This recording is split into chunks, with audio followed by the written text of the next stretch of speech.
come to the 12 months. You say January, February up to December.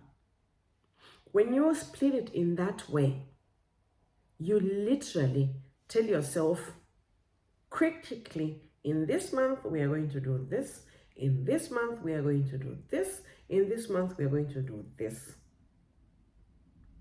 If it's books, I have this plan that I made for a long time ago. If I don't get a book read to me, I'm going to read one book every week. That is just my goal. I don't know what your goal is, but I love to read books. Literally, I've written my own books. I've published one and I'm about to publish the next one, which is going to be a controversial book for people who love to be employed.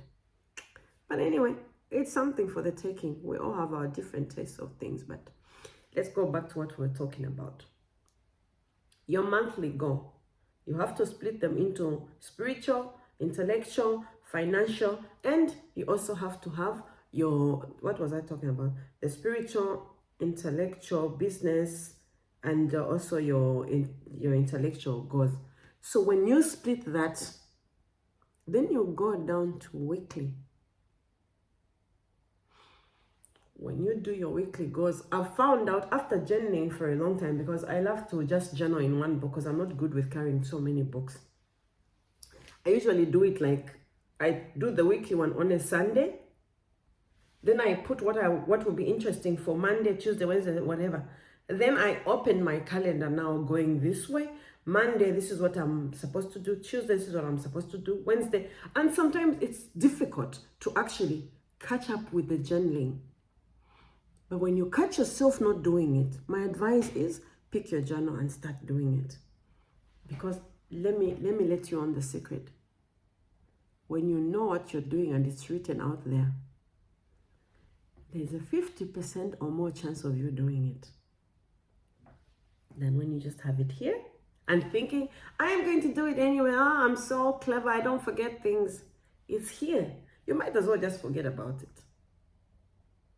If you haven't written it down, the chances of it actually turning to something alive are very slim, very, very minimal.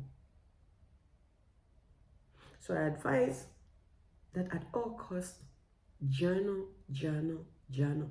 Write it down to the day, to the hour when you're going to do it. I'll show you how that actually is done at the end of this all. Remember, always follow your intuition. Because when you are writing that plan, the universe, God, whatever you choose to call it, they are watching. And the moment you make a wish, it is already registered. It's an order. Literally, you press an order when you say, I want this.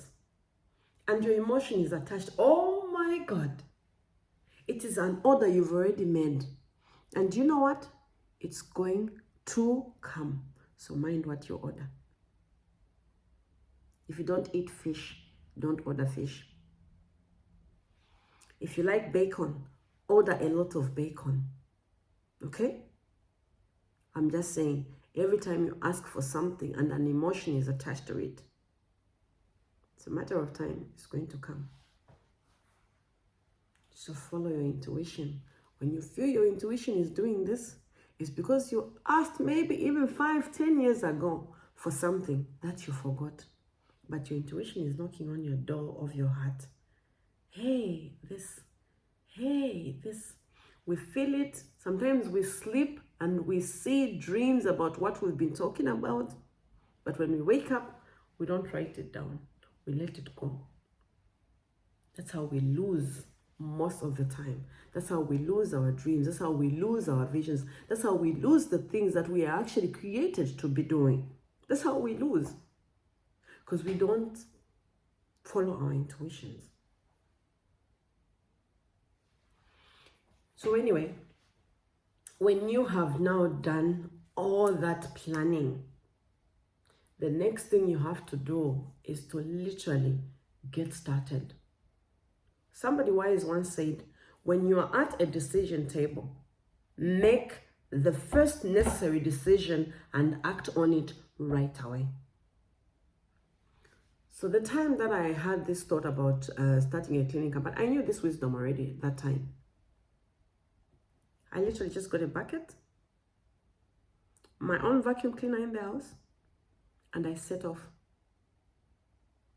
Literally, that was what it was. In my car, and I started looking for clients, because in my plan, I had to prospect door to door. I did not prospect online. I did not prospect by asking people here, there, here. No, those people, they started talking to each other later on. And you know, when you're in motion, it's like there's this, it's like hitting a table. You might not feel the impact that it has, but it will go, it will gravitate, it will vibrate to a lot of space for the person who's on the other end of the table to hear it. You hear me? I'm going to emphasize this point of being a reader. Let me tell you what happens when you actually read. You get to know things that other people don't know. You get to know when to speak and when not to speak. You get to actually know when a no is coming and when a yes is coming. Therefore, you're more prepared to take it. Some people are so ignorant that they can even speak to themselves that reading a book is a waste of time because the one who wrote it is also another human being. Yes, but probably they've gone through a path that you have not gone through. And it's more of a protection for you so that you do not go and fall into the dish that they fell into themselves. So literally, people write books because they want to help each other, not to make the same mistakes repeatedly. And it's, yes, there's nothing wrong with making money like we're talking. Here we're talking about your passion to bring you the gifts that you need for your life. So what's wrong with this person who has a passion of explaining things to others? Sharing the stories in a way that it can actually be a life changer for you.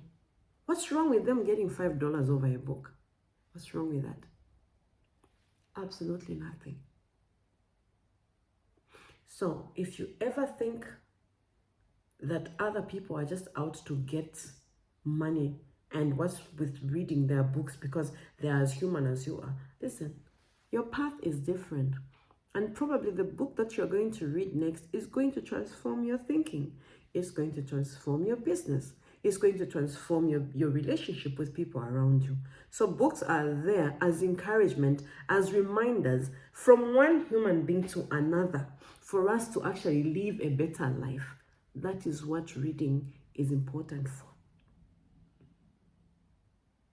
And if you will not take it seriously, I really feel sorry for you, because at the end of the day, most people who read a lot, they're the ones who are chosen to lead others because of the knowledge that they have taken time to accumulate, to consume, and to use for the betterment of their lives. They are literally like walking examples that their leaders see to be useful for others to follow.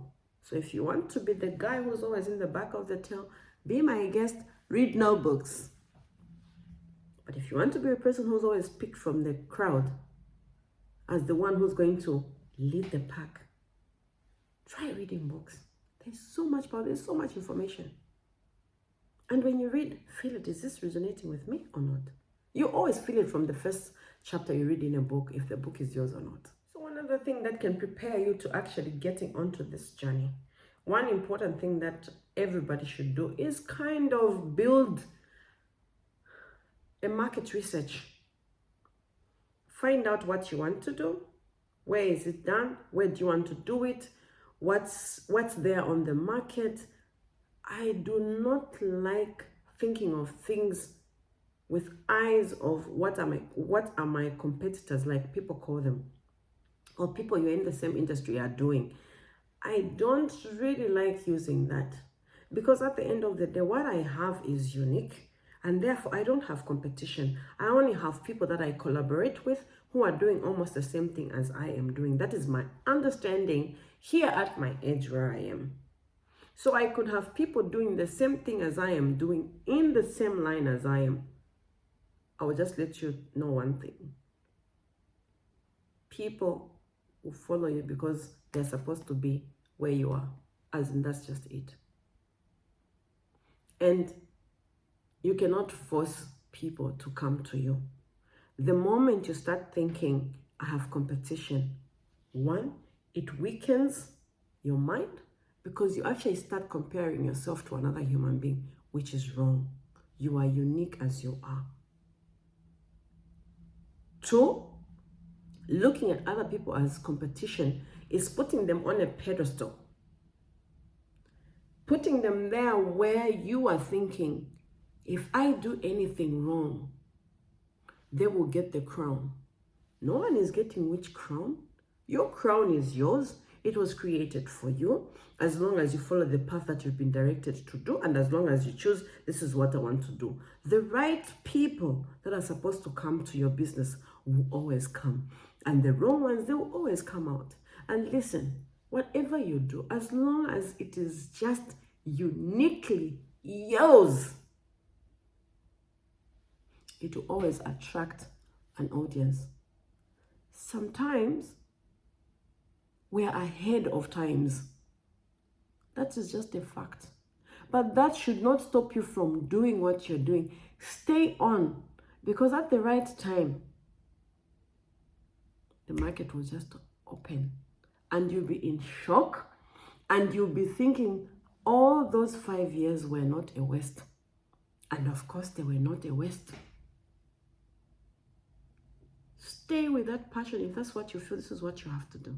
Because in due season, you will reap if you do not give up along the way.